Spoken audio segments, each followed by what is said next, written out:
സംസ്ഥാനങ്ങൾക്ക് നൽകേണ്ട ദുരിതാശ്വാസ ഫണ്ട് പൂർണ്ണമായും ചെലവഴിക്കാതെ കേന്ദ്രം. വയനാട്ടിലെ ചൂരൽമല മുണ്ടക്കൈ ഉരുൾപൊട്ടൽ അടക്കം കേരളം ആവശ്യപ്പെട്ട നഷ്ടപരിഹാരം തുക ലഭിക്കാത്ത സാഹചര്യത്തിലാണ് പുതിയ ഓഡിറ്റ് റിപ്പോർട്ട് പുറത്തുവന്നിരിക്കുന്നത്.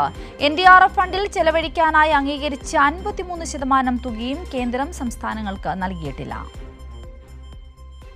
ഗുരുതര സ്വഭാവത്തിലുള്ള ദുരന്തങ്ങൾക്ക് സഹായധനമായി 2024-25 സാമ്പത്തിക വർഷം 11,474 കോടി രൂപയാണ് NDRFിൽ നിന്ന് സംസ്ഥാനങ്ങൾക്ക് നൽകാൻ അനുമതിയായത്. എന്നാൽ വിവിധ സംസ്ഥാനങ്ങൾക്ക് കൈമാറിയത് 5,356 കോടി രൂപ മാത്രമാണ്. 6,117.97 കോടി രൂപ സേവിങ്സ് വിഭാഗത്തിലേക്കാണ് മാറ്റിയത്.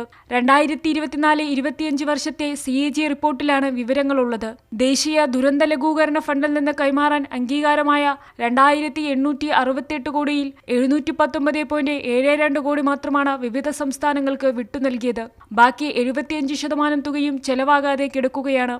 പ്രത്യേക സഹായ നിധിയായി കൈമാറാൻ വകയിരുത്തിയ 20,000 കോടിയിൽ സംസ്ഥാനങ്ങൾക്കായി നൽകിയത് 3,350 കോടി മാത്രം.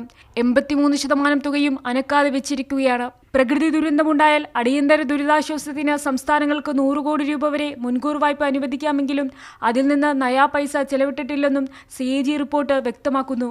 കൈരളി ന്യൂസ്, ദില്ലി.